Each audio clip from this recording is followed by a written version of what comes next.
Bienvenue à une nouvelle émission du Visual Studio Talk Show, le podcast où on discute d'architecture logicielle avec la plateforme Microsoft. Je m'appelle Mario Cardinal et à l'animation, je suis accompagné de Guy Barrette. Bonjour Guy. Hey, bonjour Mario, ça va bien? Oui, je vais très bien. Présentement, tu sais que, Guy, tu me le reproches toujours, je suis toujours en train de parler de la température. Donc, pour faire nouveau aujourd'hui, je dirais rien sur la température. Mais OK. ça sent le printemps. Faut juste dire ça. Ouais, on est le 30 mars. Puis... Ouais, on enregistre pour l'émission du mois d'avril. Et Guy, est-ce que toi, printemps arrive, est-ce que tu as du nouveau de ton côté? Hey, j'ai plein de nouveaux. Ma formation de 2 jours sur les fondements de Docker puis Kubernetes va être offerte à ETS Formation. Ah, OK. Cool. Ah, c'est bien quand même. Donc, l'ETS qui veut dire École de technologie supérieure, qui est une université à Montréal là, pour nos auditeurs européens qui se demandent peut-être qu'est-ce que c'est ça, l'ETS. Mm-hmm. Ouais, c'est une des 2 grandes écoles d'ingénierie là à Montréal. Mm-hmm. Donc, ma formation va être disponible là. Il est au calendrier, donc déjà 2 dates là. Donc, si vous voulez vous inscrire via l'ETS, c'est parfait, ou via mon site. Puis en plus, j'ai ajouté du contenu Terraform à ma formation. Donc, j'ai bonifié ma formation sur Azure et aussi sur DigitalOcean avec presque 2 heures de contenu Terraform. Puis là, je suis en train de mettre à jour la formation sur Linode. Puis en même temps, tant qu'à, j'en ai profité pour me certifier sur Terraform. OK. Donc, mais là, c'est parce que tu avais un bon background, parce que absolument, se certifier sur Terraform, c'est pas quelque chose qu'on fait en quelques mois, là. C'est que tu partais pas de zéro, là. C'est ce qui a fait que tu as pu rapidement maîtriser ce qu'il y avait à maîtriser là, sur cette plateforme-là. Ouais, mais quand on veut, on peut. Ouais, c'est vrai aussi, là. Mais il y a juste 24 heures dans une journée, donc... Effectivement. Une des dernières fois, tu nous avais parlé que tu avais mis ton cours en ligne, tu sais, une formule qui était self-serve, c'est-à-dire que les gens peuvent eux-mêmes suivre le cours. Ça, c'est toujours disponible, cette offre. Oui. Donc, c'est justement, j'ai bonifié le contenu de la formation en mode vidéo à votre rythme, là. Donc, il y a presque au-dessus de 12 heures là, de formation, là. OK, c'est super. Ben écoute, félicitations pour ta certification Terraform. Merci. Puis, nous, aujourd'hui, notre invité, je suis content de recevoir notre invité parce que c'est David Rivard. Et puis, je suis content pourquoi j'ai invité David, parce que il participe à un projet open source. En tout cas, il est parmi, il y en a plusieurs, là, mais il est parmi tous les développeurs qui profitent du fait qu'on peut avoir des projets open source pour redonner à la communauté. Puis, c'est le sujet qu'on va aborder avec lui aujourd'hui. Donc, bonjour David. Bonjour messieurs. Merci beaucoup pour l'invitation. Merci pour la présentation. Donc, c'est ça. Moi, je suis David Rivard. Dans le fond, je suis développeur principalement. Je fais principalement du Dynamics CRM, de la Power Platform. Et je me spécialise aussi là sur Azure et développement .NET. Ça fait plusieurs années là que je suis dans le monde de Dynamics. Mm-hmm. Et ça, comme tu dis, j'ai fait plusieurs outils, trucs open source pour la communauté Dynamics depuis quelques années. Ça s'appelle comment justement la librairie ou je sais pas si on peut dire que c'est une librairie. Donne-nous le nom, puis après ça. Oui, en fait, les trucs le principaux là que j'ai développés, ça s'appelle des contrôles PCF. Donc PCF pour Power Apps Control Framework. Et ce sont des composantes qu'on peut installer sur des environnements Power Platform. pour permettre aux configurateurs de modifier le rendu et le comportement de certains champs sur les formulaires. Donc, ça fait plusieurs années que tu es impliqué avec le Power Apps Control Framework. C'est d'ailleurs le sujet qu'on va aborder aujourd'hui. Mais tu sais, tu l'as dit d'entrée de jeu, tu sais, tu es quelqu'un qui a beaucoup d'expérience en programmation autour de la plateforme Dynamics. Dans ton travail aujourd'hui, tu es dans une filiale d'Hydro-Québec ou en tout cas une nouvelle start-up d'Hydro-Québec qui est ILO. Oui, en fait, je travaille pour ILO, qui est, c'est ça, la filiale domotique de Hydro-Québec. Donc, je travaille dans la squad CRM, ERP là-bas. Mm-hmm. Mais donc c'est vraiment trippant là. C'est un super beau projet là. C'est un projet de société. On vend des thermostats connectés. Donc c'est vraiment trippant là de faire partie de cette aventure là. Puis aussi tout ce qui est développé, le stack technologique qui est utilisé chez ILO, c'est vraiment incroyable. Mm-hmm. Puis chez ILO, tu fais du développement autour de Dynamics CRM puis Power Apps. Oui. Tout à fait. Hein? OK. Donc, puis ton intérêt pour le framework, ça a commencé il y a plusieurs années parce que ça, c'est un projet open source t'es pas seul, là, c'est beaucoup de personnes de la communauté qui font évoluer ce framework-là. Tout à fait. En fait, si vous me permettez, je pense que je vais faire peut-être un petit historique pour vous montrer c'est quoi un peu expliquer la Power Platform, puis expliquer qu'est-ce que le framework PCF vient régler comme problème. Mm-hmm.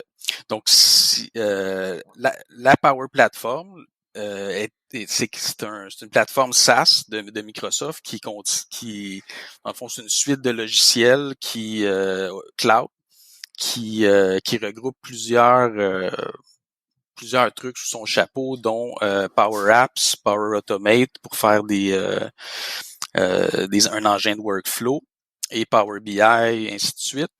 Et ce qui est important, c'est que il y a vraiment une couche de données qui est qu'on appelle le Dataverse. Mm-hmm. Et ce sont ces environnements, sur les environnements Dataverse qu'on va pouvoir venir installer des composantes PCF. Donc, les composantes qu'on développe peuvent être déployées justement sur les environnements, et n'importe qui fabrique les formulaires, donc les configurateurs peuvent venir mettre ces composantes-là sur les formulaires pour bonifier le rendu et le comportement des formulaires. Donc, en fait, dans la Power Platform, une des façons de fabriquer des applications pour les utilisateurs, c'est premièrement, on définit nos tables, on définit notre schéma de données, et on va créer des formulaires qu'on appelle Model Driven App, donc pilotés par le data. Donc, c'est des formulaires qui sont générés avec le metadata contenu dans nos tables. Donc, par exemple, on a décidé de faire un champ booléen, un drop-down. Donc, quand on va mettre ce champ-là sur le formulaire, le formulaire va se générer par lui-même et offrir à l'utilisateur une expérience qui est générique dépendamment du type de champ qui est émis. Mm-hmm. Et ce qui est important, c'est avec le Power Apps Control Framework, ça nous permet de changer le behavior d'un champ pour en faire qu'est-ce qu'on veut. Donc, ça ouvre vraiment les formulaires, ce qui n'était pas possible de faire il y a quelques années. C'est ça, parce que à l'origine, tu sais, le model driven architecture pour faire des applications, ça fait plus de 20 ans là, qu'on en parle. Moi, j'ai déjà été dans une start-up il y a très longtemps où on faisait ce type de choses-là. Puis, à la base, pour beaucoup de monde, disait, ben écoute, c'est juste de la génération de code. Mais là, c'est rendu beaucoup plus sophistiqué. C'est à quelque part, à partir du modèle de données, quand tu fais une Power App, si tu le fais avec le modèle driven, l'approche modèle driven, parce que tu vas nous expliquer plus tard qu'il existe une autre approche aussi, mais avec l'approche model driven, c'est à partir de ton schéma de données, lui, il peut inférer et te créer automatiquement des écrans. Donc, ton rendu visuel est beaucoup simplifié. Puis vous, ce que vous faites avec vos composantes, c'est que vous venez créer des nouveaux types de rendus qui peuvent s'attacher à des types de contenus. C'est un peu ça l'idée, je crois. C'est exactement ça. C'est très bien résumé. Donc, par exemple, si on prend, mettons, un booléen, par défaut, Microsoft, eux autres, ils vont peut-être te donner juste un crochet qui est là ou qui est absent pour dire si c'est vrai ou faux. Mais vous pourriez faire un nouveau type de composante qui montrerait, je sais pas, moi, quelque chose qui ressemblerait pas à un crochet, mais à d'autres choses, mais qui nous permettrait de savoir si c'est vrai ou faux. Ça, c'est un exemple un peu banal, mais c'est le type de choses que vous pourriez faire. Oui, en fait, j'en ai un là, dans ma collection là, de PCF Community. Il y en a un, c'est un two-option icon. Donc, ça utilise la librairie Fluent UI de Microsoft et ça te génère tu dis quelle icône oui est égal à telle icône et non est égal à telle autre icône et ça te permet d'avoir une interface beaucoup plus visuelle qui va te donner tes icônes que tu vas pouvoir cliquer, décliquer, et ainsi de suite. Par exemple, si on prend un exemple concret, mettons, t'es chez Hilo, t'es en train de programmer, puis là, c'est un système de domotique, puis ça veut dire, je sais pas moi, est-ce que telle affaire est branchée ou pas branchée? Là, tu pourrais, toi, mettre des beaux icônes qui montrent que c'est branché ou pas branché, au lieu d'être juste quelque chose qui serait une espèce de crochet on-off, qui parlerait moins d'un point de vue visuel. Ça, c'est un exemple de choses que tu peux faire avec PCF. C'est exactement ça. OK. Puis aussi, ce qui nous permet, une chose qui est très intéressante aussi du framework PCF, c'est que on peut donner d'autres intrants que simplement dire OK, je veux changer mon booléen avec par ce nouveau contrôle-là, mais aussi il y a un manifeste qui vient avec.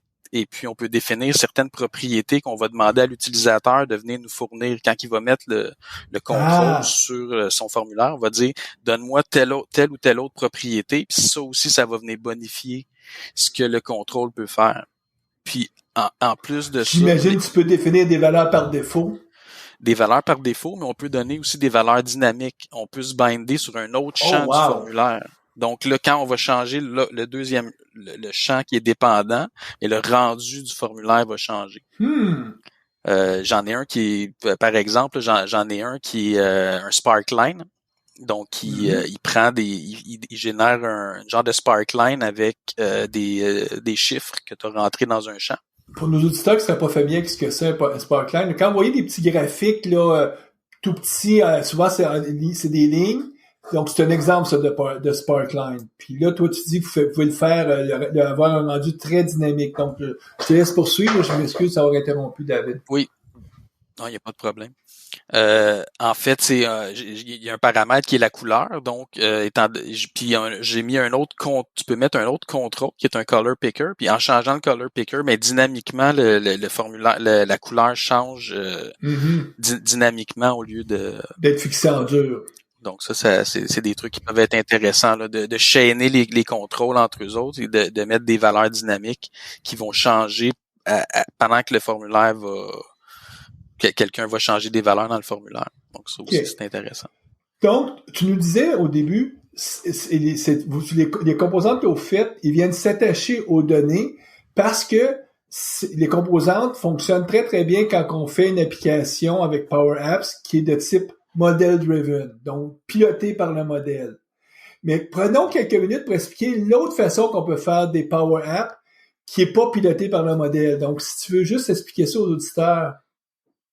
Oui, en fait, il y a vraiment deux mondes là, dans les types d'applications là, qu'on peut faire avec la Power Platform. Il y a le Model-Driven App piloté par les données et il y a aussi ce qu'on appelle les Canvas Apps qui sont moi j'ai moins d'expérience avec ça là, je suis vraiment plus je fais plus du model driven, mais les Canvas Apps ça permet de faire des applications vraiment tu fais ce que tu veux, c'est vraiment un canevas puis tu mets les contrôles que tu veux, t'as un langage de programmation qui est vraiment Excel, ils appellent ça Excel-like, donc ça ressemble beaucoup à du Excel, les types de formules que tu rentres, puis c'est ça te permet de faire vraiment des applications free.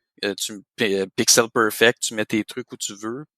Ce qui est moins intéressant, c'est que des fois, t'as pas tout ce que le Model Driven t'amène. Pour avoir t'as pas t'as moins de sécurité, faut que tu fasses plus de trucs en dessous pour avoir une application qui est robuste, mais ça permet là, de faire des trucs vraiment intéressants aussi. Donc, nos auditeurs qui ont plus un profil de programmeur, eux, ils sont habitués avec les Canvas apps. C'est-à-dire que c'est souvent ce qu'on fait, puis ils sont peut-être moins familiers avec l'approche model-driven, où est-ce que, essentiellement, tu fais juste définir ton modèle, puis les écrans sont générés pour toi. Je ne suis pas d'accord parce que le model-driven app... C'est beau que tu sois pas d'accord, c'est parfait, ça! En fait, les Canvas apps sont plus le persona là, des Canvas apps est beaucoup plus des profils qui sont non développeurs, plus des personnes des analystes d'affaires. Ouais, des analyses d'affaires. Tu peux vraiment faire des trucs. Tu mets c'est du point and click. Il y a pas vraiment de code. C'est plus t'as une interface de programmation et tu vas drag and drop des trucs dans un Canva. Tu vas setter des propriétés. Tu sais, oui, t'as beaucoup de t'as besoin de logique de programmation, mais ce n'est pas du code. Ouais, t'as raison. Avec le model driven app, il y a tout un système de plugins en C# et de custom API en C# que tu peux développer. Même si la Power Platform est marketée comme quelque chose de low code, c'est quand même une place où il y a beaucoup de développement qui peut se faire et qui est intéressant à faire là, pour des développeurs. OK. Je trouve ça super. Donc, moi, je vais me coucher moins niaiseux ce soir. Donc là, ce que tu es en train de m'expliquer, c'est Mario, les Canvas apps, essentiellement, oui, tu as beaucoup de liberté sur ton rendu visuel, mais par contre, un peu comme dans un Excel, tu peux créer tes fonctions, mais ça va être vraiment avec un langage très simplifié de programmation. Donc, un produit qui s'adresse plus justement aux gens qui seraient des power users ou des gens qui connaissent très bien le domaine métier puis qui n'ont pas une formation forcément d'informaticien ou de programmeur. De l'autre côté, les applications model-driven, eux, c'est beaucoup plus les programmeurs qui vont les faire parce que, justement, on veut bonifier pour avoir une expérience riche. Puis souvent, c'est ce genre d'application-là qu'on va maintenir et faire évoluer quand on est dans un groupe d'informatique plutôt que une Canvas app qui serait plus créée par un utilisateur qui, lui, voudrait avoir quelque chose juste de son côté. Est-ce que je suis encore en train de dire quelque chose qui a de l'allure ou, encore une fois, je me trompe? Non, c'est très bien. Mais je tiens quand même à dire que la model-driven app aussi, tu peux aller très loin sans écrire une ligne de code. Et c'est sûr que c'est ce que Microsoft veut mettre de l'avant. C'est sûr que souvent à vouloir pas faire de code, ben tu viens qu'à faire des monstres qui sont très durs à maintenir. Moi je suis un développeur, donc j'aime bien contrôler le code, j'aime bien en faire le plus possible en faisant du code, mais je comprends que étant donné le manque de ressources, ben c'est vraiment une plateforme qui permet d'avancer très loin les projets informatiques sans avoir besoin de développeurs. Puis ça permet aux développeurs de faire des choses qui sont plus intéressantes, et faire des interfaces, faire des UI ou faire la même chose, c'est pas très intéressant. Tu peux donner la job à un configurateur, puis toi t'occuper des choses vraiment, faire des appels à d'autres bases de données, des intégrations de systèmes, des trucs du genre. David, ce que tu nous expliques, puis Guy puis moi, on a beaucoup de cheveux gris, on n'est plus dans la jeune vingtaine, donc moi ce que je vois un parallèle à ce qu'on a vécu il y a une vingtaine d'années. Guy, tu vas sûrement t'en souvenir. À l'époque, quand est apparue la plateforme Visual Basic, je me souviens, moi j'étais un programmeur C++, puis je regardais le VB, je me dis voyons, c'est quoi cette affaire-là? C'est un jouet, c'est pas pour les vrais programmeurs. Et j'ai l'impression que beaucoup d'informaticiens, leur premier réflexe quand ils regardent la Power Platform, c'est ben voyons, c'est quoi ça? C'est pas comme j'ai l'habitude de programmer, mettons si je fais du React ou si je fais des applications en Vue.js ou ce type ou dans tout cas des applications en .NET. Mais ça reste que c'est un nouveau paradigme, low code, puis c'est là pour rester. C'est-à-dire que c'est une nouvelle façon de faire des applications qui va encore plus démocratiser la programmation à un plus vaste nombre, puis pas forcément dans des gens qui ont un background scolaire en informatique. C'est ça que ça amène finalement la Power Platform. Tout à fait. C'est un excellent parallèle avec Visual Basic. Oui. Donc, mais comme je dis, ça permet aussi c'est quand même un monde où il y a beaucoup de développement à faire. Tu sais, dans tous les projets que j'ai travaillé, oui, on pense on pense qu'on n'aura pas besoin de développement, mais ça finit toujours que tu veux pousser la plateforme un peu plus loin, puis ça te permet, la plateforme te permet, rendu à un certain point, de dire, OK, mais là, ça, on va le faire en C#, on va le faire on va développer une composante PCF qui va nous amener la petite touch qu'on n'était pas capable d'avoir avec la plateforme native.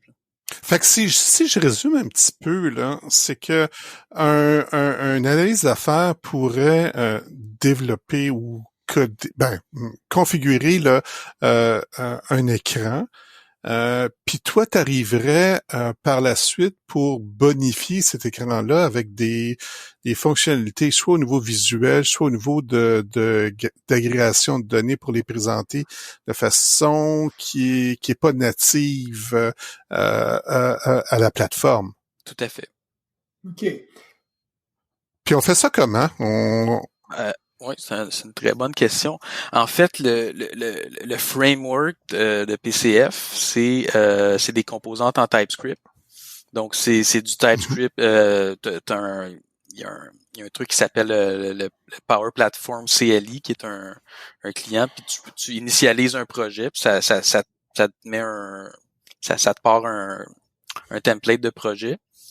Et c'est un projet TypeScript. Tu peux installer avec Node, donc tu peux installer toutes les packages NPM que tu veux. On n'est pas obligé de faire du React, mais je conseille fortement de faire les composantes en React pour la simple et bonne en React et aussi avec la librairie Fluent UI de Microsoft, pour la simple et bonne raison que les model-driven apps sont faites en React et en Fluent UI. Donc, lorsque tu fais tes composantes, tes PCF en Fluent UI et React, ben t'as ça blende très bien avec le UI qui est déjà existant, là. Donc ça l'amène moins de confusion.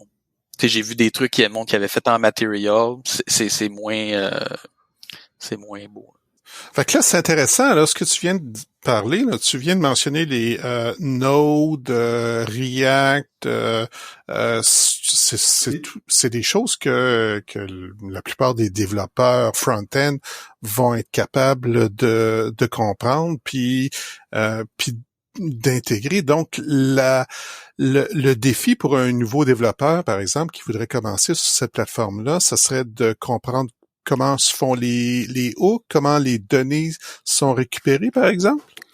Très bon point. En fait, lorsqu'on initialise un projet, il y a un template. Dans le fond, il y a une classe là, qui s'appelle l'index et qui contient, dans le fond, les points d'entrée du contrôle.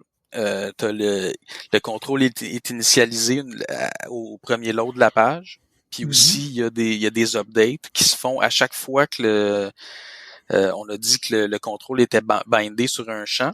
Donc, à chaque fois que le champ va changer ou à chaque fois qu'il y a des trucs externes qui vont faire qui ont un effet sur le contrôle, mais là, il va y avoir un re-render qui se fait.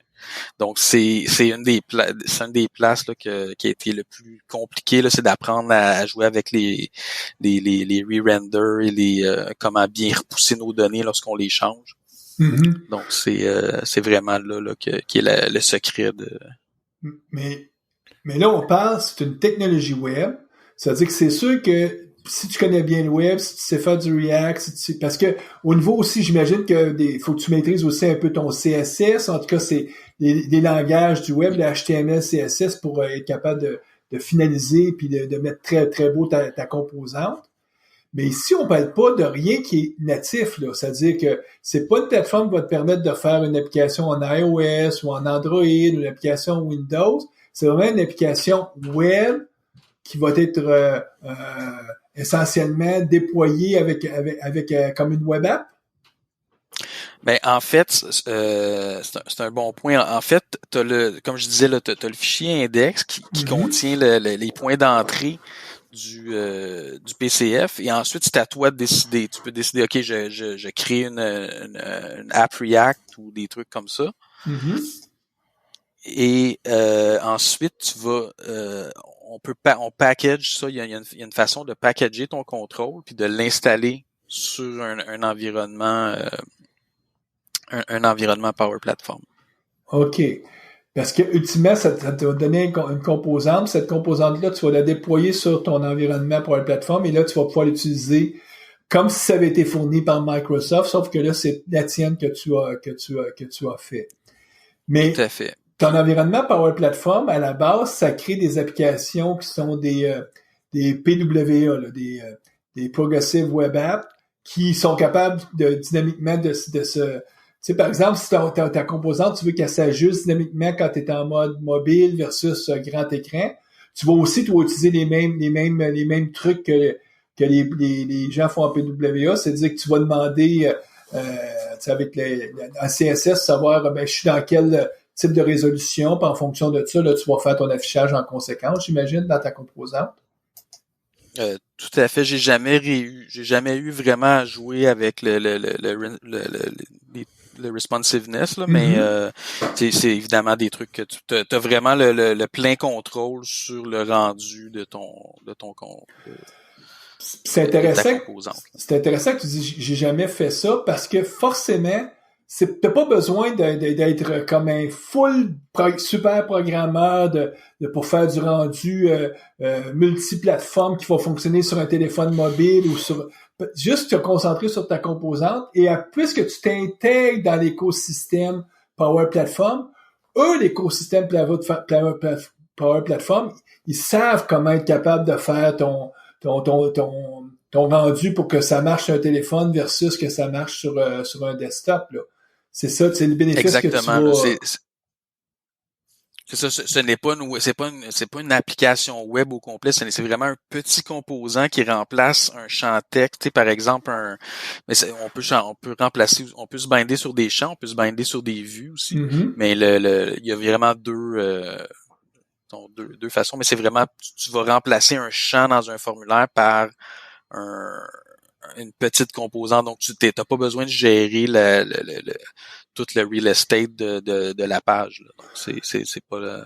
C'est le Power App finalement qui le gère pour toi. OK. Donc, là, si je te suis bien, grosso modo, tu utilises la plateforme Power App. Tu vas développer, tu vas faire ton modèle de données dans Power App. Un coup, tu as un modèle de données, tu vas dire, je crée une application qui est model driven, et là, tu peux la créer avec juste les composantes de base que Microsoft offre. Et ultimement, à un moment donné, tu détectes, tu dis, ben là, j'aimerais ça bonifier mon application. Puis le premier réflexe, c'est peut-être d'aller voir dans votre framework à vous autres, qu'est-ce qui existe déjà, parce qu'il y a probablement beaucoup de réutilisation qu'on peut faire là, avant même de commencer à créer ses propres composantes.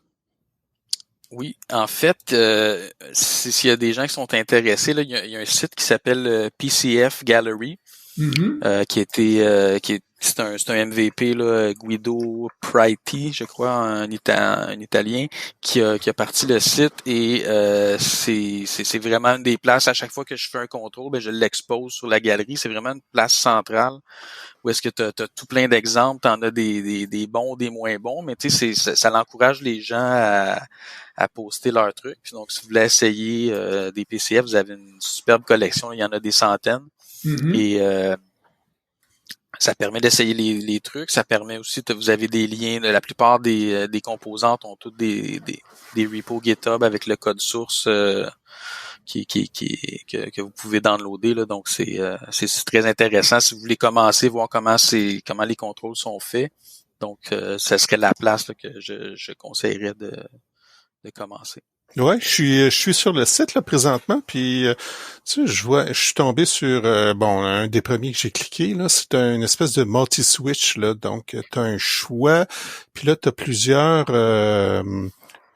switch là, finalement pour puis j'imagine qu'ils sont interreliés en l'autre. Donc, c'est quelque chose qui est quand même au départ, qui est pas natif à la plateforme, mais quelqu'un a trouvé un besoin, l'a codé, puis l'a mis disponible comme un PCF en librairie. C'est des librairies open source, j'imagine? Oui. En fait, pour pouvoir, lorsqu'on soumet un contrôle à la librairie, on doit donner, lui, il ne garde pas il ne garde pas les downloads, les exécutables et rien, là. Donc, c'est vraiment juste des liens vers les repos GitHub. D'accord. La galerie, c'est juste une place pour exposer, mais le vrai code est sur les GitHub repos de chaque auteur. Mm-hmm. Sais-tu, je trouve ça absolument génial parce que, bon, si on retourne 20 ans en arrière, on était dépendant de quelques compagnies qui offraient des suites d'outils puis de contrôle, tu sais, pour bonifier nos applications .NET ou avant VB6 là ou autre là. Puis là maintenant, c'est chacun contribue un petit peu son contrôle, puis ça fait une offre là qui est absolument incroyable. Oui, en effet, en fait là, c'est vraiment trippant, puis c'est une belle place aussi pour les développeurs de pouvoir trouver des use cases, puis les offrir à la communauté. Puis aussi, j'ai beaucoup de monde qui m'écrivent des fois, ils trouvent des bugs, ils envoient des trucs sur mon repo, là. Donc, les contrôles évoluent. Il y a aussi des gens qui l'utilisent de façon que j'aurais jamais pensé qu'ils l'utiliseraient. Donc, c'est vraiment trippant.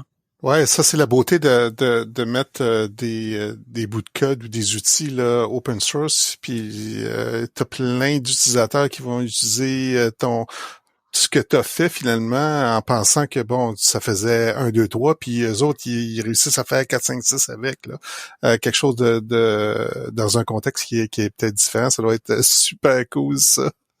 En effet. OK, donc, en tout cas, c'est vraiment, on va mettre le lien, nous, vers le PCF Gallery. Si, mettons, là, que nos auditeurs, ils disent, wow, là, il y en a probablement de nos auditeurs qui sont déjà familiers, mais si ça donne que quelqu'un n'est pas familier, il dit, moi, j'aimerais ça commencer. C'est quoi la façon la plus simple de débuter avec les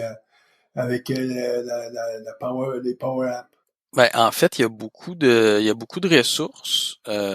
Évidemment, je dirais comme le plus important, c'est de commencer avec un bon use case. Moi, c'est comme ça que j'ai commencé au début, essayer de trouver une idée. Qu'est-ce que la plateforme ne fait pas, puis essayer de trouver comment je voudrais twister la plateforme pour avoir un meilleur rendu, avoir quelque chose de plus visuel, puis je dirais la première chose, c'est l'idée. Deuxièmement, il y a plusieurs ressources. Il y a vous regardez en ligne, il y a quand même plusieurs personnes à suivre, là, je dirais, dans la communauté Dynamics. Et une des ressources, moi, qui m'a appris le plus, c'est sûr que c'est un cours payant, mais c'est un MVP là qui se nomme Scott Duro, très très connu là dans la communauté Dynamics. Il a fait plusieurs outils. C'est vraiment une légende. Et puis il a fait un cours qui s'appelle Professional PCF for Model Driven Apps. Si vous voulez, c'est vraiment un deep dive là, c'est vraiment c'est très avancé, mais il explique très bien, puis c'est même c'est un bon cours de TypeScript en même temps, un bon cours. Il y a des modules là sur comment faire de l'ALM aussi pour ces composantes là, comment les mettre dans des pipelines de déploiement. Puis aussi comment c'est un bon primer sur React aussi, mais React oui, c'est du React, mais c'est vraiment la façon de penser, c'est du React appliqué au développement de ces composantes-là. Donc, il y a une petite twist, là, c'est pas du React pur, là. Donc, je dirais le Professional PCF Model Driven App de Scott Duro est un excellent cours. On va mettre le lien, nous aussi, là. Puis regarder la documentation Microsoft, se renseigner un peu là sur la plateforme, il y a plein de ressources en ligne. Là. David, je suis sur le site de Power Apps, puis je vois que bon, il y a des coûts Power Apps pricing. On parle de per app, per user. Est-ce qu'il y a moyen d'expérimenter un petit peu sans qu'on ait à débourser au départ? Ben, en fait, si vous avez à votre, je crois que n'importe qui a si à votre compagnie vous êtes sur, ben vous pouvez regarder pour un environnement de développement. Moi, je crois que je me suis inscrit. Tout le monde a le droit à un environnement de développement là, que vous pouvez garder. Avant, c'était juste un mois, mais maintenant, vous pouvez comme avoir des environnements qui durent plus longtemps. Je vais essayer de trouver un lien puis peut-être vous l'envoyer OK. d'ici la fin du podcast. Mais oui, il y a des environnements développeurs. Puis normalement, moi, j'en ai un perso, j'en ai un aussi à ma compagnie. Tout le monde a le droit d'avoir un environnement de développeur où tu es le seul utilisateur de ton environnement. Tu peux pas avoir d'autres. Il y a un Power Apps Developer Plan. C'est ça. C'est ce que je cherche. OK, build and test Power Apps for free. OK. Parfait. OK. Mais si jamais quelqu'un voudrait faire une application puis la déployer, le modèle à la base des Power Apps, c'est pas forcément pensé pour faire des applications grand public, c'est plus pour faire des applications qui sont orientées entreprise. Est-ce que je me trompe, David? Tu ne te trompes pas du tout. C'est le but de la plateforme, c'est vraiment des applications business. Faut pas penser que les applications qu'on va faire vont être, tu vas pouvoir les mettre sur le Apple Store et il y a des façons de le faire, mais c'est pas le but. C'est des applications business. C'est à l'interne des entreprises pour favoriser. Dans le fond, c'est des applications pour améliorer la productivité à l'intérieur des entreprises. Donc, quand on va sur le site de pricing, c'est là qu'on voit, tu sais, que tu peux peut-être payer par application ou par utilisateur, mais c'est très orienté pour que ça soit pas toi personnellement qui le paye, mais plus ta compagnie qui elle, veut utiliser l'application là dans un contexte d'affaires. Oui, c'est bien ça. Puis évidemment, le côté licensing, moi je suis un développeur, donc ce n'est pas ma tasse de thé. Et je vous garantis que ça prend une thèse de doctorat pour comprendre toutes les nuts and bolts de ce qui est du licensing. Là, c'est vraiment un domaine très compliqué et ça change à tous les années. Donc je ne m'avancerai pas sur les coûts, ce que ça peut coûter. Évidemment, c'est avec ça que Microsoft fait son argent. Là, c'est quelque chose c'est une plateforme qui est license-based, donc c'est le pain et le beurre de Microsoft là-dedans, c'est de vendre des licences. Là, donc, Puis, donc, on a expliqué que, tu sais, avec Power Apps, tu vas faire des applications soit de type model-driven ou des applications Canvas. Si tu fais des applications model-driven, là, c'est intéressant parce que tu peux utiliser des PCF. Moi, j'aimerais peut-être qu'on prenne quelques minutes pour expliquer un peu plus en détail une composante, je pense, qui est fondamentale sur la Power App qui s'appelle le Dataverse, qui est essentiellement la façon pour faire avoir une espèce de service de données. Est-ce que ce serait une bonne façon de présenter le Dataverse en disant c'est l'endroit où tu vas aller chercher tes données ou il y a une façon plus simple de le présenter? Ben, en fait, c'est une bonne, c'est un bon point. Le Dataverse, on en a parlé depuis le début. Le Dataverse, c'est là où, dans le fond, c'est la couche de données. Si on peut résumer là, parce que c'est beaucoup plus que ça, là, mais le Dataverse, c'est la couche de données qui sous-tend la Power Platform. Donc, lorsque tu spins un environnement, c'est là où tu vas avoir ta base de données, où est-ce que tu peux créer des tables et aussi installer ce qu'on appelle des first party apps. Si vous venez du monde du Dynamics CRM, qui est l'ancêtre, si vous voulez, de la Power Platform, ben le module de CRM, le module de vente, est ce qu'on appelle une first party app, c'est une application qu'on installe par-dessus qui va créer ses tables, ses workflows et ainsi de suite, et qui vient avec une licence qui coûte plus cher. Mais le Dataverse en tant que tel, c'est vraiment le core de la Power Platform. Vous pouvez vous spinner un environnement vide ou presque qui contient pas de table, vous ne voulez pas de CRM, donc vous avez un environnement vide et c'est cet engin de données-là que vous allez pouvoir bonifier avec votre logique d'affaires, vos tables, votre modèle de sécurité, ainsi de suite. Mais ultimement, le Dataverse, c'est là que vont être stockées tes données. Donc, c'est un peu comme l'équivalent d'une base de données quand on faisait une application classique 3 tiers. On avait le front-end, le back-end, c'était là qui sont les données. Donc, le Dataverse, c'est là qu'ils sont stockées les données? Oui, tout à fait. Et c'est intéressant, mais je regardais un petit vidéo YouTube avant de venir, puis il y a un architecte de Microsoft qui a sorti une super belle slide. Ça explique que le Dataverse, c'est beaucoup plus qu'une base de données. Parce qu'en fait, quand on définit les tables, on pense qu'on est en train de créer une base de données, par exemple, une base de données SQL, mais évidemment, la Power Platform roule sur Azure et à peu près tous les services d'Azure sont utilisés par la plateforme. Donc, même quand vous créez une table et vous créez un champ de type fichier, ben ces fichiers-là vont être storés sur des blob storage. Si vous activez l'Audi va être mis dans des Cosmos DB. Donc, puis il y a de l'analytique qui va se faire dans des data lakes. Donc, à peu près toutes les technos là, de data de Azure sont utilisés dans le Dataverse, mais toi, en tant qu'utilisateur, tu vois pas tout ce qui se fait en background. Donc, ça, c'est quand même très intéressant. Ah, c'est génial parce que si tu voulais utiliser tous ces services-là, mettons que tu connais une application là, from scratch là, sans utiliser Power Apps, ça te prendrait des connaissances sur un peu tous ces services Azure que tu voudrais utiliser. Puis là, il faut que tu codes.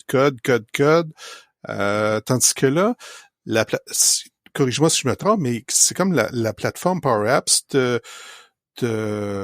s'occupe là, de se connecter à ces différents services-là, puis t'as pas à gérer le code de bas niveau. Non. Et ça s'occupe aussi de faire le load balancing, ça s'occupe de la redondance, des backups, le scaling. Évidemment, c'est des applications d'entreprise, donc il y a des entreprises qui ont des bases de données gigantesques, là, donc ça s'occupe de faire le scaling. Toi, t'as pas besoin là, de rien faire. Là, c'est la plateforme qui gère ça pour toi. Puis j'imagine qu'il y a une intégration là, complète avec l'Active Directory, avec Office 365, puis toutes les applications de la suite Microsoft là au niveau d'Office, par exemple. Tout à fait. C'est très intégré avec Office, justement pour les courriels, mais tu peux intégrer avec SharePoint de façon native. C'est évidemment, moi je fais beaucoup d'Azure Functions, c'est très facile d'interagir là, avec cette plateforme-là parce qu'elle est disponible, il y a un Web API. Donc, si tu es capable d'aller te chercher un token d'authentification avec des rôles de sécurité, ben tout ce que tu fais dans la plateforme, ben tu peux le faire aussi en appel d'API. Okay.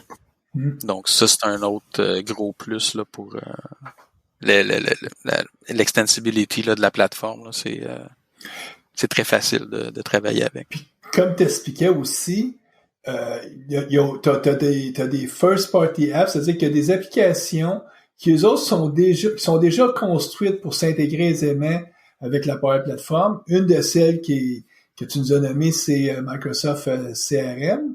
Mais c'est quelles autres qui sont bien connues que tu pourrais nous énumérer dans ce type d'application-là? Ben, je dirais dans les first party apps, vous avez il y a le Customer Engagement qui est le CRM. Vous avez le module de service, gestion des plaintes, gestion des cases, ouvrir des cases, gestion des plaintes. Il y a un module de marketing aussi qui est très puissant là, qui est quand même assez nouveau, mais qui à chaque itération là, qui commence à être vraiment intéressant.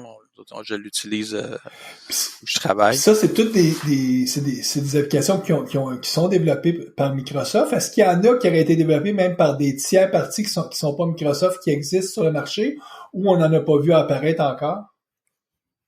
Ah, il y en a beaucoup. Il y a une grosse il y a quand même beaucoup là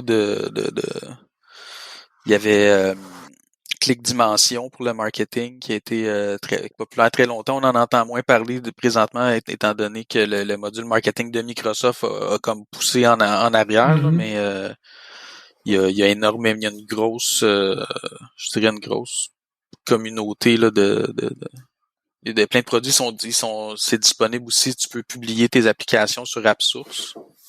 Donc quelqu'un qui serait intéressé là à acheter d'autres applications de tierces parties, vous pouvez les voir sur AppSource pour voir qu'est-ce qui est disponible. Puis le bénéfice quand tu achètes ces applications-là, outre le fait qu'ils ont déjà des workflows préprogrammés, c'est que du coup, tout leur schéma de données devient visible dans ton Microsoft Dataverse. Et là, toi, tu peux aussi te faire tes propres écrans, mais binder sur les données de l'application que tu as intégrée, là. C'est là la grande puissance, à quelque part. C'est exactement ça. Oui. Donc, si t'es pas heureux, par exemple, avec des écrans par défaut, ou si tu as des scénarios, toi, que ça te prendrait des écrans ou des interactivités particulières, ben là, tu les programmes. Mais à la fin, les données se retrouvent, par exemple, dans ton CRM ou dans ton logiciel de plainte, ou en tout cas dans tout l'outil que tu par défaut qui est utilisé pour les scénarios les plus usuels, et en plus, ton extensibilité qui était pour des scénarios peut-être moins usuels, ben elle n'est pas disparate, elle est vraiment comme intégrée comme dans un tout, là. C'est bien ça. OK. Puis les données, elles ne sont qu'à une place, ils sont dans le Dataverse. Mm-hmm. C'est une base de données pour tous les applicants. Puis, par exemple, j'installerais deux modules, mettons Field Service qui est un autre là, qui est très populaire, mais celui est de Microsoft. J'installe Field Service et j'installe CRM, le Customer Engagement. Les données se retrouvent dans une seule base de données. Puis les applications sont additives dans le même environnement. Puis le Dataverse, c'est comme une abstraction sur une base de données en quelque part dans Azure, là. On tape jamais directement dans la base de données. Jamais. Ça ne se fait que tous les appels se font par des calls d'API. Et en fait, comme je disais, vous savez pas les données sont où. Ils peuvent être dans SQL, ils peuvent être dans certains cas sont dans des blob storage, dans certains cas sont dans du Cosmos DB.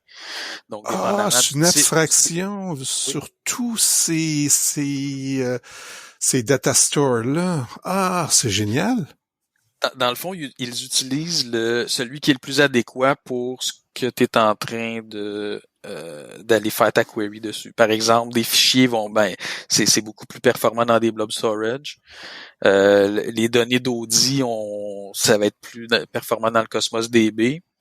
Puis les tables normales, ça va être des Azure SQL. Mm-hmm. Pour l'instant, c'est ce qu'on sait. On le sait pas, mais on peut le présumer. Mais c'est eux qui décident qui décident où ils vont mettre telle ou telle ressource. Ça ne fait pas. Nous, en tant que celui qui utilise le service, tu ne fais que créer des tables et tu n'as pas à t'occuper du contenant qui va contenir tes données. Par contre, est-ce que tu dois garder un œil sur des bonnes pratiques au niveau pour avoir une bonne performance? Oui, bien sûr. En fait, premièrement, il faut garder un œil sur la volumétrie de données. Parce que évidemment, on paye plus on va avoir une base de données qui est volumineuse, plus on va payer. Donc ça peut avoir une grosse incidence sur les coûts.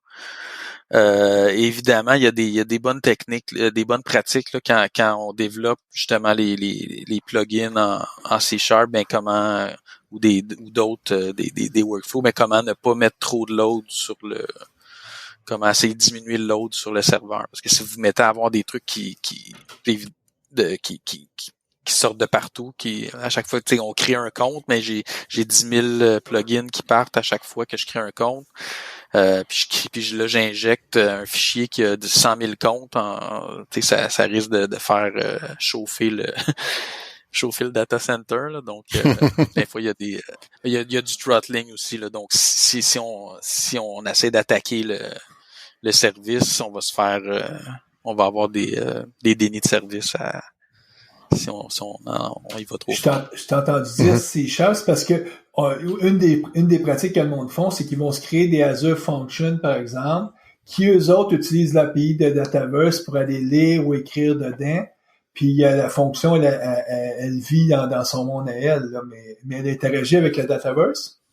Oui, ben en fait, c'est des trucs que je fais beaucoup là, des Azure fonctions qui se connectent au Dataverse. Il y a des packages NuGet là pour .NET Core pour aller se connecter sur le Dataverse. Puis évidemment, c'est un bon véhicule là, pour faire des intégrations entre le Dataverse et d'autres applications maison. Oh, mais David, quand tu écris une fonction comme ça là, qui tape sur le Metaverse, là, c'est pas une application Power Apps.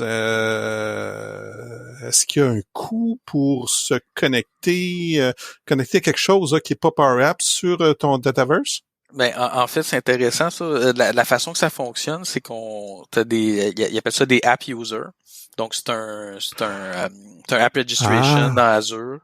Tu lui donnes les droits sur tu lui donnes les droits de lire sur ton il y a des droits donnés là à ton app registration et dans ton environnement Dataverse, tu surfaces ce app user là et tu lui donnes un rôle de sécurité. Donc, en lui donnant un rôle de sécurité, il est comme n'importe quel autre utilisateur. La seule chose, c'est qu'il ne peut pas se loguer dans une application UI. Mais c'est un utilisateur applicatif. Je pense que tu as le droit à tant d'users applicatifs par nombre de licences que tu achètes. Là, donc, ouais, je suis sur la page du pricing, puis on voit bien qu'il y a un montant. C'est marqué par utilisateur /app. Donc, l'application est considérée comme un utilisateur dans ce cas-là. Non, ça, je crois que c'est différent. Ça, c'est par utilisateur, par ce qu'on entend par application, c'est okay. Je développe ma petite application sur le Dataverse, puis je l'offre à mes clients. Donc, tu sais, mon application de gestion des dépenses, quelque chose comme ça. De là ton commentaire précédent quand tu disais que ça prenait un bac là pour comprendre le pricing puis le modèle de licensing. C'est terrible. Ouais. C'est terrible. Mais ça, on n'en sort jamais. C'est surprenant que Microsoft fasse autant d'argent avec tout le temps leur modèle de pricing est toujours hyper compliqué. Ce qui prouve que finalement, c'est pas parce qu'ils offrent un pricing facile à comprendre, c'est parce qu'il y a vraiment des solutions qui répondent à des vrais besoins, parce que c'est pas par le pricing qu'ils rendent leurs produits intéressants. C'est trop compliqué de se retrouver. Mais ça, c'est pas la grande entreprise. Ouais, c'est ça. Il est habitué que ça soit compliqué. J'imagine aussi que ton Dataverse, tu peux facilement l'intégrer si tu veux, tu me parlais d'Azure Function, mais si tu veux plus gérer des workflows, là, ça va être plus avec Power Automate que tu vas t'intégrer, j'imagine? Ben, en fait, Microsoft pousse beaucoup pour qu'on utilise Power Automate, mais à la base, ça date du temps de Dynamics CRM, comme je disais, qui est l'ancêtre de la Power Platform. Il y a un engin de workflow interne. Moi, je l'utilise quand même encore beaucoup parce que pour faire des trucs à l'intérieur de ton Dataverse. Tu sais, par exemple, je crée un compte et je déclenche telle ou telle action. J'attache un contact et des trucs comme ça. Lorsque tu restes à l'interne de ta boîte, c'est quand même facile d'utiliser ces workflows-là, c'est un vieil engin, mais ça fonctionne bien. Et vous pouvez aussi utiliser les Power Automate qui, eux, par exemple, les Power Automate ne fonctionnent que de façon asynchrone pour l'instant. Donc, je peux pas être... je pose une action dans mon formulaire, mais ça se peut que ça déclenche un flow, mais j'ai pas de feedback automatiquement. Donc, les Power Automate sont asynchrones. Mais ils te permettent de te connecter. Il y a à peu près 300 ou 400 connecteurs. C'est surtout quand tu veux te connecter à des systèmes externes. En fait, les Power Automate, c'est des Logic Apps. Si vous êtes familier là, avec la techno Azure. Là. Donc, c'est vraiment c'est un subset de Logic App qui est un peu plus simple, qui est plus facile à utiliser pour des non-initiés, je dirais. T'as pas besoin là, d'aller dans Visual Studio mais ça reste des Logic App, mais avec ce que ça implique aussi. Là, donc, mais c'est très puissant Power Automate. Vous pouvez faire plein de trucs avec ça. David, ça me donne une bonne vue d'ensemble de ce qu'on peut faire avec les Power Apps puis comment ça fonctionne. Puis, comme tu disais au début, tu sais, les Power Apps, c'est beaucoup plus vaste que juste la plateforme Power est beaucoup plus vaste que juste les Power Apps. On parlait tout à l'heure des Power Automate. Il y a tout le volet Power BI qu'on n'a pas traité puis qu'on n'embarquera pas dedans parce que c'est un monde par lui-même aussi.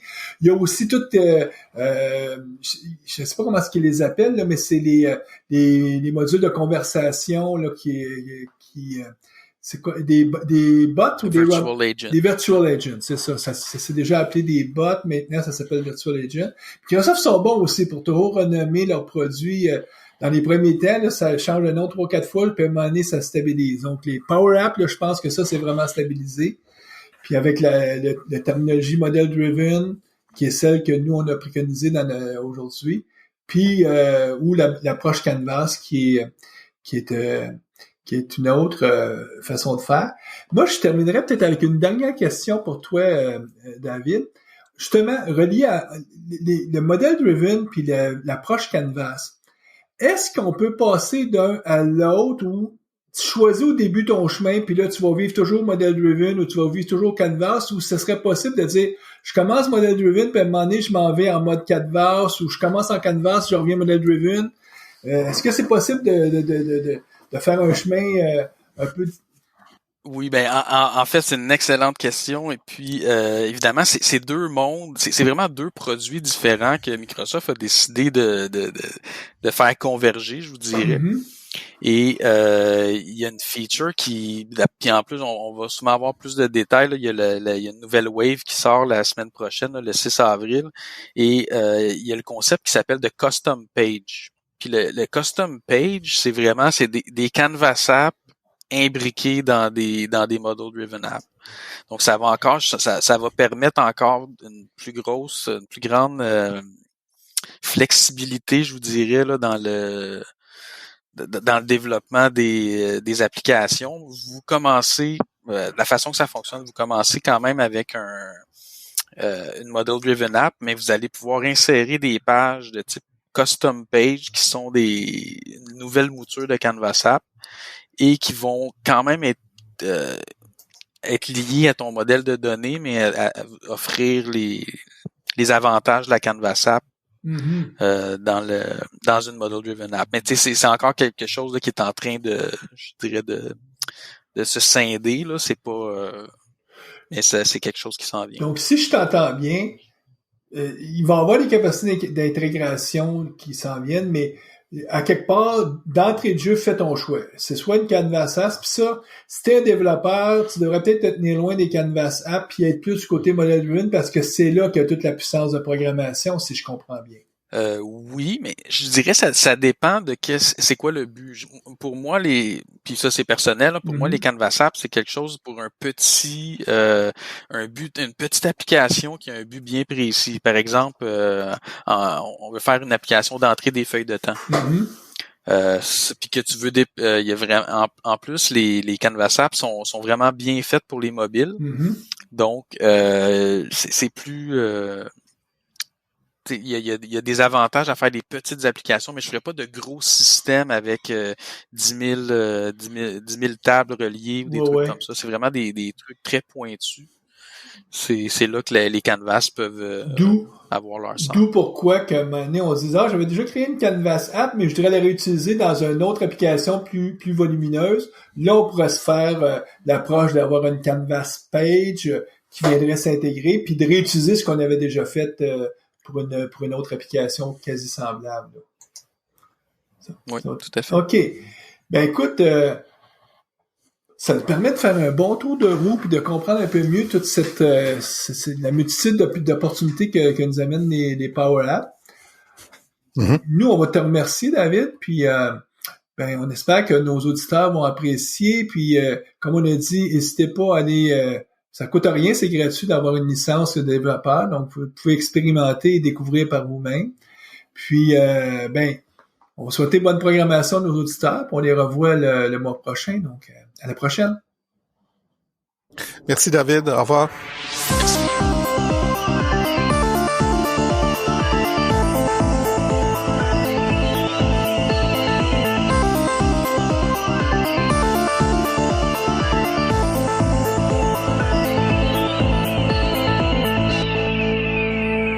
Visual Studio Talk Show.